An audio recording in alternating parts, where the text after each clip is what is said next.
Hold up.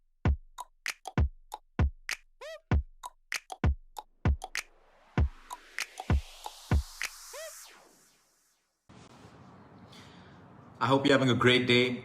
Today I want to talk about the power of self-restraint. You see, there's a reason why most of us can never achieve our goals, whether we're trying to achieve a health goal, a relationship goal, whether we're trying to achieve a personal goal, a goal of financial wealth, whatever it is. If we can master self-restraint, we master our mind. If we can master our mind, things like freedom become real. Things like happiness and joy become real. Today, everyone's trying to chase joy. They're trying to chase happiness. They're trying too hard to find happiness, trying too hard for joy. The moment you find yourself struggling to find it, you know right then that you're on the wrong path. Because happiness, joy, everything exists within us already. It's just covered with layer after layer. It's blinded by all of our layers of emotions and our own self-limitations and obstacles in our mind. It's already existent in us. If we have to chase it, we're on the wrong path right now. It needs to be there already. And when we learn self-restraint, now people get scared of the word self-restraint because it sounds like the word discipline, which no one wants to do. But the bitter, ugly truth is nothing in this life can be achieved without discipline. Talk to a successful businessman. They will tell you that to build a successful business, you need discipline. Talk to a CFO of a company. They will talk about financial discipline being one of the key ingredients to a healthy profit line in a company. Talk to someone who's built a great body or great health. They will say, yes, while we enjoy life, there are things that we are disciplined about. There are things that we have to self-restrain from. So you see, it's not your fault today because social media, marketing companies have taught us that everything should come to us easy. They give us a feeling of being entitled. So when we have to use discipline or self-restraint, we see it as something negative. Look at the army, look at the military. It works well because there's something called discipline and something called self-restraint. Well, today I'm going to teach you how to use self-restraint so it can become a part of your life right now, and you will find that all the goals that you are trying to achieve become easier and easier. Let's talk about someone with like a weight loss goal. They're doing exercise, they're doing their diets, they're doing everything else, but they cannot exercise self-restraint when it comes to sugar, alcohol, smoking, or anything that they're supposed to do in limitation or in moderation. So they may have the best nutritionists, the best doctors, the best personal trainers, but if they don't have that ability to self-restrain, they never reach their goal. And then they start looking out of frustration for more extreme measures, more extreme fad diets, weight loss pills that never work or that leaves you with side effects, all because you couldn't exercise self-restraint. Or you have a problem in your business, which is a very simple problem that can be solved with you exercising self-restraint or discipline. But no, you don't want to do that, so you look for more complicated management protocols, more complicated technology, and all of that stuff that can be solved when you use self-restraint. Now let's talk about self-restraint and breaking bad habits. Let's say for today, let's take an example of social media. You are mindlessly wasting time on social media, scrolling mindlessly, getting entangled in other people's posts and their lives and all of that stuff. Number one, it makes you feel inadequate. Number two, how do we break this bad habit? Very simple. Every time I mindlessly reach out for my phone, okay, and I pick up my phone and I start scrolling, I am strengthening a bad habit. I am strengthening a neural circuit which is such that, okay, when Luke reaches out for his phone, he's going to unlock it and scroll through social media. Now, every time I do that, I am strengthening a neural circuit in my mind. That habit or that neural circuit is growing stronger and stronger. Now, if I want to break this habit, what I need to do is very simple. 10 people can tell you not to mindlessly scroll. Will you do it? Absolutely not. But now, I feel like reaching out to my phone to mindlessly scroll. I don't do it. Although my brain is pushing me because it's a neural circuit. Reach out for your phone and mindlessly scroll. So I don't do it. I don't do it right now. I may do it an hour later. But right now, I am weakening the neural circuit, which if I fed or if I did that action, I would strengthen it. So that's how you break bad habits. You cannot break bad habits by someone telling you, hey, you have a bad habit, break it. It's not good for you. It's never going to work. You have to override a bad habit with a new habit for that to become lesser. So if I strengthen the neural circuit, it's going to get stronger. If I weaken it, how do I weaken it? By not giving into it. Right now, I have a habit of eating a piece of chocolate after my lunch every day. Okay, it's turning out to be a bad habit. How do I break it? I know I'm not supposed to do it. I know it's not good for me. Today after lunch, no matter how much I want that piece of chocolate, I will use self-restraint and not have that piece of chocolate. No matter what my mind is saying, it's only a piece of chocolate. Come on, is this what life is about? Take it easy. It's okay. It's only a piece of chocolate. No, that's your conscious mind trying to trick you, because your subconscious mind has a neural circuit that it must meet. After lunch, Luke reaches out for a piece of chocolate and eats it. But today I'm going to override that habit by not giving into it. So I do it for 1 day, 2 days, 3 days. That neural circuit that asks for chocolate is getting weaker and weaker, and that is how you break a bad habit. So whatever bad habit you have in life right now, you can try to use as much of willpower you want. Willpower has a shelf life. But the more I start practicing self-restraint, okay, I am changing a neural circuit, which means I am able to change a behavior. If I ask all of you tomorrow, get up and don't brush your teeth. Don't brush your teeth till 11 in the morning.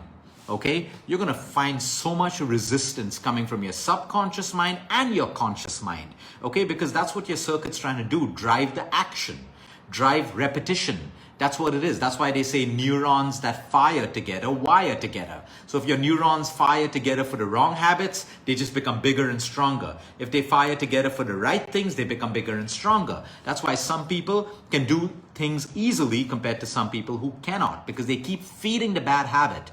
Every time you feed the bad habit, it gets stronger and stronger and stronger. So to override the bad habit, you just do the opposite of it. So like if I'm used to saying something rude to a particular person, the next time, no matter what, I am going to use self-restraint. Maybe try to say something good. There'll be confusion in your mind because the mind, the subconscious mind, is used to you saying something rude when you see this particular person, whether you're saying it on their face or behind their back. That's why gossip is so bad, because the more you gossip, the more you strengthen that neural circuit against the person you're gossiping about, or against the thing that you're complaining or whining about. That's why we always say, the more you complain and whine, that neural circuit becomes stronger and stronger, and eventually it becomes your life. Let me give you another simple example. You know, some people get addicted to their depression. They get addicted to sadness, because the moment they start thinking those sad thoughts, you're strengthening those neural circuits, and that's what your comfort area is. You're comfortable over there. Now, if you start thinking and changing that sad thought to something happy, you're overriding that neural circuit, and that's how you break negative thinking. You can never stop negative thoughts from coming in your mind. There is no one on this planet who can say, I don't get negative thoughts. If they say that, they're lying to you. Negative thoughts are real. They come into every human being. But now what you do with that negative thought? Let's say a negative thought comes into my mind right now, and I keep feeding it.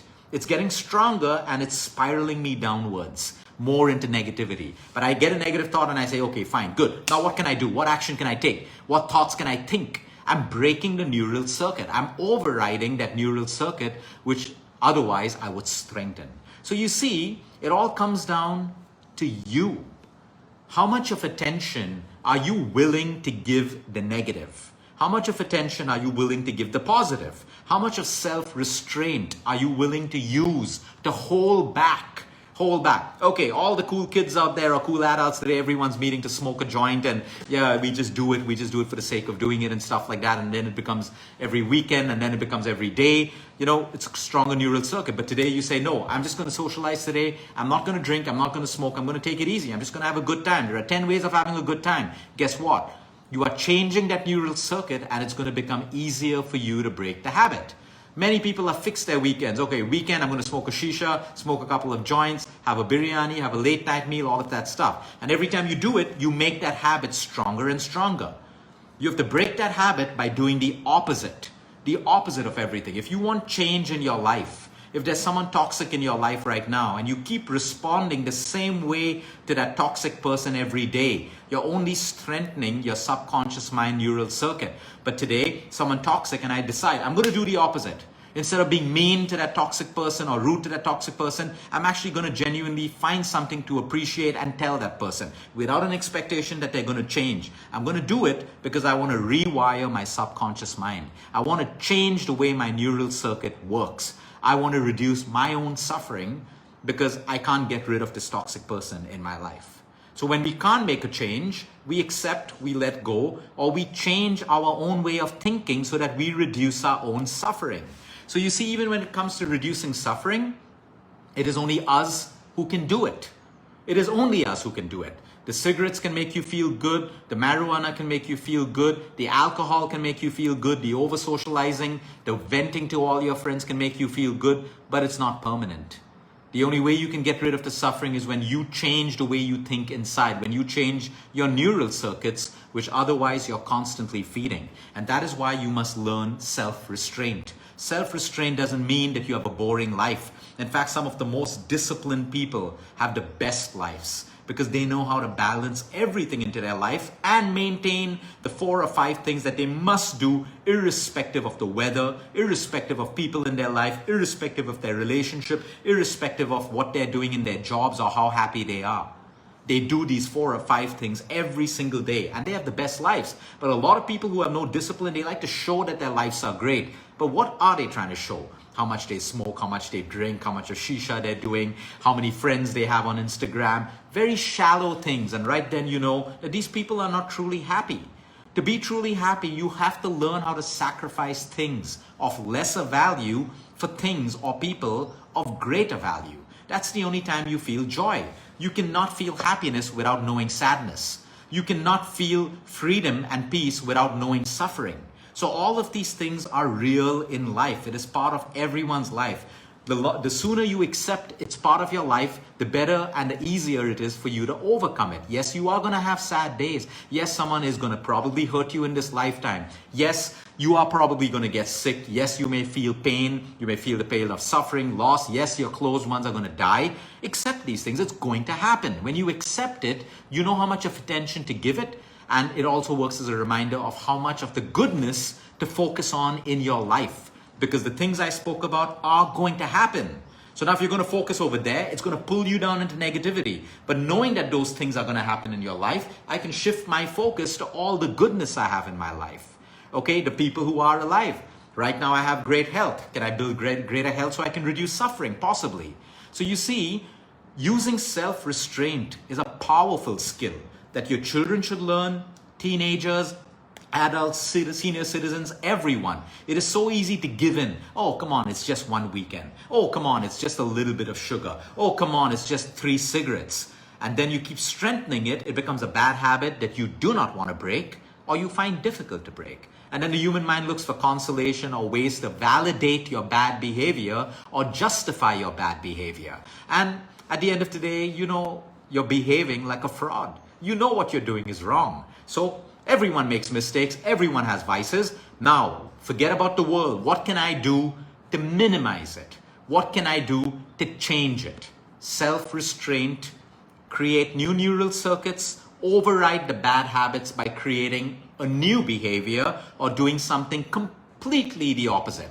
I always give you an example of the nagging couple, whether they're married or unmarried, because nagging can happen whether you're married or whether you're unmarried in relationships. Okay? The husbands and wives or the lovers or whatever it is, they're constantly nagging one another.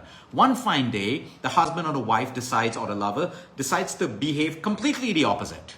Not react in the way that is expected from the other partner. Guess what? Those are the days where the energy of the relationship starts to change. Because you've shifted energy by shifting a neural circuit, which means the result is going to be different. In most relationships that are going bad, each partner knows how to provoke one another. They know how to get someone to be angry. They know how to get someone to be jealous. They know how to make someone feel inadequate by depriving them of sex or whatever it is. These are called power plays that people use in relationships. Okay, and you know exactly how it's going to weigh. It's going to drift apart no matter what you do. Power plays can never keep real love together. Power plays can never keep love working in harmony. Okay, it can never happen that way. So when one partner decides to behave completely the opposite way, they're fine. Yes, you're right. Yes, I need to change this. Yes. Instead of reacting, you can see instantly how the shift in energy is going to change your relationship. Not just with people, with food, at your workplace, with your boss, with anyone. You're creating a neural circuit, a new one, by overriding the bad one by not feeding it with attention and the same repetition of your behavior, and you're getting a different product, a different result. So learn self-restraint. It is a powerful thing. You may feel you're weak now because you keep failing at self-restraint, but the more you practice it, the stronger you get, which is why practice, practice, practice, action, action, action are the only two words that can ever help you to achieve anything in life. And the result of action, action, action, and practice, practice, practice is discipline, consistency, self-restraint, and when you develop that power, you conquer your mind. When you conquer your mind and you know you have the ability to use your mind, you can get through ups and downs in life, sadness, happiness, death, life, and everything in a more easier way than most people. Have a great day, everyone. Until next time, eat smart, move more, sleep right, and breathe deep. And remember, you care is all about you.